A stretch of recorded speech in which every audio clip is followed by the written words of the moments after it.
Hello, welcome.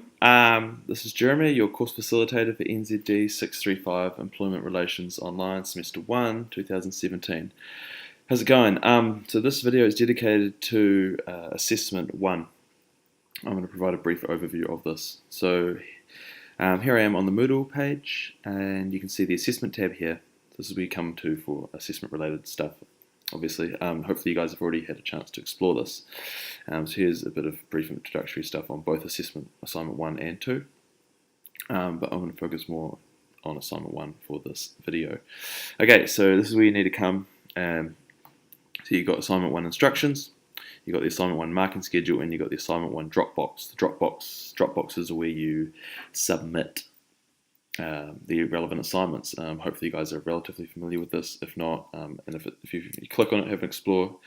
If you find it a bit tricky, post something on the forums or give me an email and we can work through that. But hopefully you guys can, hopefully it's not too complicated.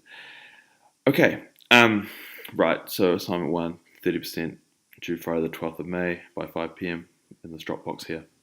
And its word count should be between 2,500 and 3,000 words, plus or minus 10%. So, as low as 2,250 and as high as 3,300. Okay, so right now I'm going to show you the assignment 1 instructions, and then I'm going to have a quick look at the assignment 1 marking schedule. Okay, so I've already downloaded this. So here's the instructions. You would need to click on that on the Moodle page to download it. Okay, so Employment Relations Online, assignment 1. So there's the details. It's marked out as 60 marks with 30%. Okay, so it looks at the 2 topics, the nature of the relationship between the parties to the employment relationship and the creation of employment agreements. You're required to answer all of the questions within this assignment outline. In this assignment, you need to do individually. So there's 2 questions, and question 2 has 2 parts. You can see that mark allocation there, 20 marks for question 1 and 40 marks for question 2, parts A and B.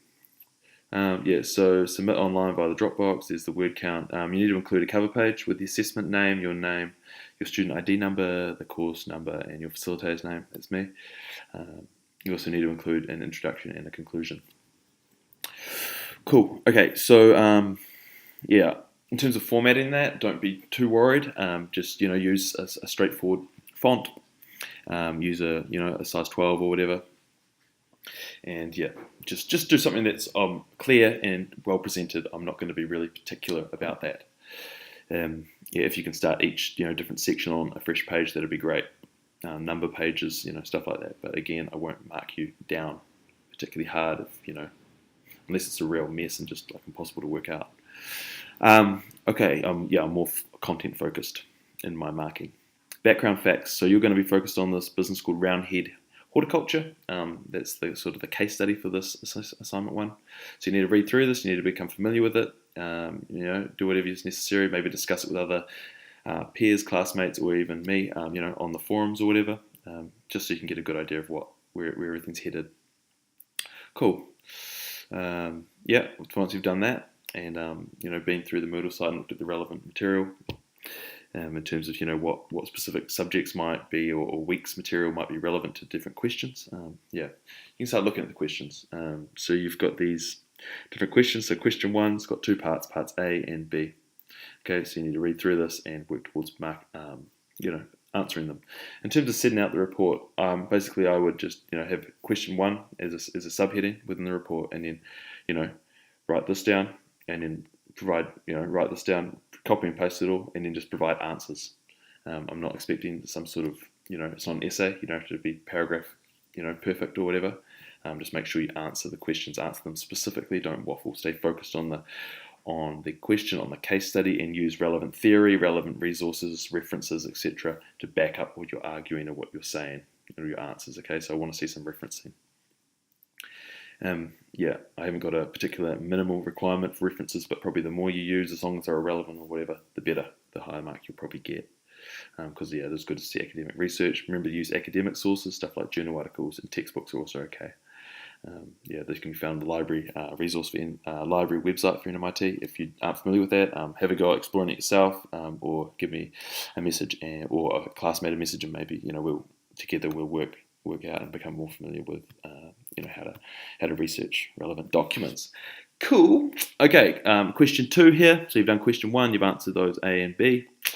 Then come to question 2, part A, legal compliance, A, B, and C, 3 different areas. You can see the mark allocations here.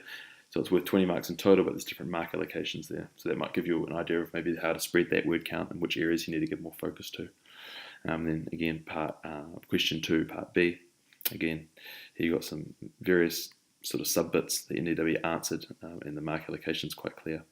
So yeah, it's up to you guys to work through these. If you do have any questions, of course, ask me or ask other students. So that's basically, that's the overview. The other thing I'll just quickly show you is the marking schedule. So here it is. Essentially, it's been just copy and pasted from the out instructions, but it just sets it up clearly, and you can see the grid here. So these are the marks, and you need to make sure you do all of these sections, to a standard that reflects the marks allocated. If you do all of these and answer them all quite comprehensively, you'll get a good mark, okay? Because this is what I'm marking you against. So after you've submitted the assessment, after I've marked it, I'll return a sheet like this to you, filled out with some feedback and a grade. Yeah, okay, so I hope that's clear. If you do have any other questions, do let me know. But there's hopefully something for you now to go on with. Great, cheers.